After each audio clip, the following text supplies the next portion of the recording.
ठीक है। अब 10 रिवीजन के टिप्स मैं आप लोगों को बताऊंगा। तो पहला रिवीजन का टिप क्या है जरा हम देखते हैं। फर्स्ट रिवीजन टिप क्या है, सबसे पहले तो यार अपना टाइम टेबल बनाओ ढंग का, डिवाइड करो डे को 4 पार्ट्स के अंदर, कि जैसे 6 से लेके 10 बजे तक आप फिजिक्स पढ़ोगे, 11 से 4 केमिस्ट्री, 5 से 8 बॉटनी, 8:30 से 11:30 जूलॉजी। अपने ना 4 पार्ट में डिवाइड कर लो, क्योंकि तुम्हें चारों सब्जेक्ट्स पढ़ने पड़ेंगे। 4 क्यों बोल रहा हूं, क्योंकि बॉटनी और जूलॉजी ना उनमें जैसे 45 क्वेश्चन आता है, फिजिक्स में 45, केमिस्ट्री 45, बॉटनी 45, जूलॉजी 45, तो यू हैव टू फोकस। तीसरा पॉइंट क्या है, तो दूसरा पॉइंट, अच्छा पहले दूसरा पॉइंट, ठीक है, दूसरा पॉइंट हो गया, अपना टाइम टेबल बनाओ बैठ के। तीसरा पॉइंट क्या है, जो आप डिवाइड कर लेते हो, ठीक है, उसके बाद आपको क्या करना है, अपने पूरे दिन के अंदर 2 घंटे की डिटेल रिवीजन भी करनी है और 2 घंटे के प्रैक्टिस भी करने हैं क्वेश्चंस के। जब तक आप रिवीजन नहीं करते हो, रिवीजन आप रात को सोते टाइम भी कर सकते हो, ठीक है, और साथ में जो क्वेश्चन की प्रैक्टिस है वो ऐसे टाइम पे करो जब आपका दिमाग खूब तेज चलता हो। तो ये जरूरी है करना, क्योंकि अगर आप क्वेश्चन सोल्व नहीं करोगे ना पिछले सालों के, तो आपका ना वहां जाकर एग्जाम में दिक्कत होगी। फोर्थ पॉइंट क्या है, 1 chapter per subject per day is necessary to you. जितना समय बचा है, हर दिन में 1 चैप्टर एक सब्जेक्ट का आपको करना पड़ेगा, मतलब 4 चैप्टर को खत्म करने, फिर रिवीजन भी करना है और फिर उसके बाद उसके क्वेश्चंस भी निकालने हैं, तो सारे काम आपको करने पड़ेंगे। तो उसके बाद आप क्या करना है, 11th और 12th के जो चैप्टर है ऑल्टरनेटिव डेज में करोगे तो आपको बेनिफिट होगा। पहले आप क्या करो, जैसे मंडे को आप 11th कर लिया, तो जो ट्यूसडे को वो आप क्या करोगे 12th, उसमें एक काम कर सकते हो, जो आपने 11th के चैप्टर मंडे को किए हैं, ट्यूसडे को आपको पता है ना कि आपके 11th के चैप्टर बहुत सारे जो बेस बनाते हैं 12th के चैप्टर की, तो उसी से रिलेटेड 12th के चैप्टर उठाओ।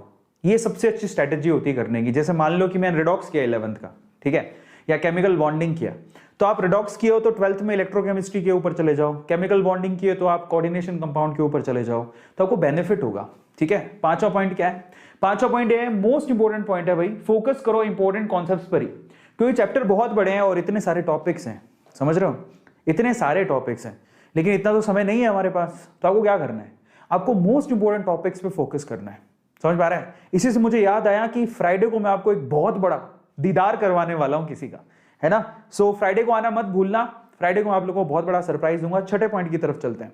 तो जब आपने अच्छे से रिवीजन कर लिया और प्रॉपरली उनका रिवीजन किया है, बेसिकली उनके ऊपर प्रैक्टिस करो जो बहुत ज्यादा इंपॉर्टेंट है, तो आपको क्या करना है कि यहां पर अपनी मिस्टेक्स को अवॉइड करने के लिए, अवॉइडिंग मिस या मल्टीटास्किंग ड्यूरिंग रिवीजन्स, आपको यह ध्यान रखना है कि चाहे तुम कितने भी शक्तिमान हो, लेकिन नीट के एग्जाम में ना मल्टीटास्किंग नहीं चलती। ऐसा नहीं है कि एक तरफ मैंने केमिस्ट्री उठा रखी है, मैं केमिस्ट्री पढ़ रहा हूं, दूसरी तरफ अपनी गर्लफ्रेंड और बॉयफ्रेंड से बात कर रहा हूं। That's not at all you have to do.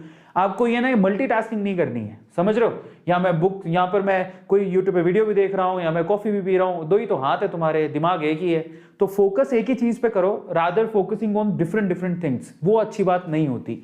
तो मल्टीटास्किंग नहीं करना, एक समय पे एक ही चीज पे ध्यान देना है। 7वां पॉइंट क्या है, आपको अटेम्प्ट करने हैं weekly timed test as well. आपको एक तो पीवाईक्यू सोल्व करना है, previous year question paper solve करने पड़ेंगे, लेकिन साथ ही साथ आप मॉक टेस्ट दो। सितंबर में एग्जाम है ना, कितना टाइम बचा हमारे पास, अभी जुलाई चल रहा है, अगस्त सितंबर, तो 1.5 महीने मान लो तुम। तो 1.5 महीने के अंदर तुम्हें क्या करना है, 1.5 महीने का मतलब हो गया टोटल तुम्हें 6 संडे मिलेंगे, कम से कम 6 मॉक टेस्ट तो दे लो। मॉक टेस्ट देने से आपको बहुत बेनिफिट होगा, तो कम से कम 6 मॉक टेस्ट का टारगेट बनाओ। उससे ज्यादा करते तो बहुत अच्छी बात है, क्योंकि जितने ज्यादा मॉक टेस्ट दोगे उतनी ज्यादा आपको प्रैक्टिस होगी कि 3 घंटे निकालने कैसे वहां पे, समझ में आ रहा है। So that's very important. So weekly आप टेस्ट दो, आपको बहुत बेनिफिट होगा। 8वां पॉइंट क्या है, अगर आपको टाइम टेबल सीखना है कि कैसे टाइम टेबल बनाया जाता है, तो ऑलरेडी मैं यहां पर एक सेशन ले चुका हूं, जिसमें नीट के 2021 के लिए लास्ट 30 दिन का टाइम टेबल कैसे बनाया जा सकता है, उसके बारे में सेशन आप सर्च करना, आपको मिल जाएगा। उसके थ्रू आप लोग बेस्ट टाइम टेबल, अपने लिए सुटेबल टाइम टेबल बना सकते हो।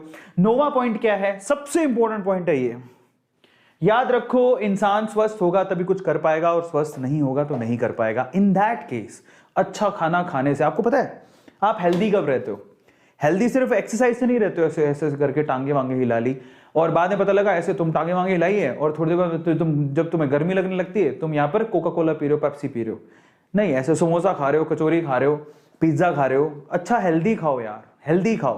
क्या खाओ, स्टूडेंट लाइफ में सबसे इंपॉर्टेंट होता है आप फ्रूट्स, अभी तो फ्रूट्स जो भी इस मौसम के हिसाब से जो सही फ्रूट्स हैं, बारिश में कुछ फ्रूट्स नहीं खाने चाहिए, लेकिन कुछ फ्रूट्स हैं जो आप कभी भी खा सकते हो, तो उनको स्पेशली खीरा खाओ, तो फाइबर वाली चीजें खाओ, ककड़ी वकड़ी खाओ, फ्रूट्स खाओ, सेब खाओ, अच्छे फ्रूट्स खाओ, ठीक है। उसके बाद ड्राई फ्रूट्स, अखरोट जरूर खाओ, बादाम, अखरोट थोड़े बहुत मंगा लो, अखरोट बहुत अच्छी चीज होती है, ठीक है। या फिर अगर आपके पास बादाम और अखरोट आप नहीं मंगाते हो, या जो भी reason, whatever be the reason, आप मूंगफली खाओ।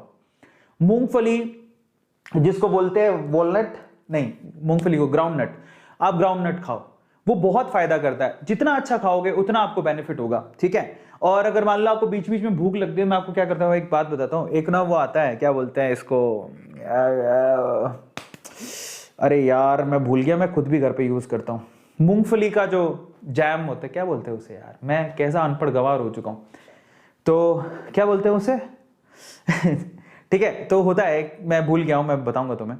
तो मूंगफली का एक वो आता है पेस्ट, जिसको इंग्लिश में कुछ बोलते हैं, काफी पीनट बटर। हो माय गॉड, मैं कहता पागल हो चुका हूं मैं, किसी ने याद दिलाया मुझे, पीनट बटर सॉरी मूंगफली का जैम होता है, कौन सा होता है सर, अनपढ़ गवार हो गए। पीनट बटर, वो पीनट बटर जो होता है ना, बेसिकली वो बहुत सही चीज है, बहुत सही चीज है। पीनट, आपको पता है, एक तो मूंगफली जो होती है ना, उसमें प्रोटीन बहुत होता है, एनर्जी का सोर्स है, बादाम से कम नहीं है मूंगफली। और अगर आपको भूख लगे ना बीच में और आपको लगता है यार खाली मूंगफली कौन खाएगा, तो दो तीन तरीके होते हैं मूंगफली खाने के। एक तो मूंगफली भून के खाई जाती है, जिसमें नमक मिर्च लगा लो।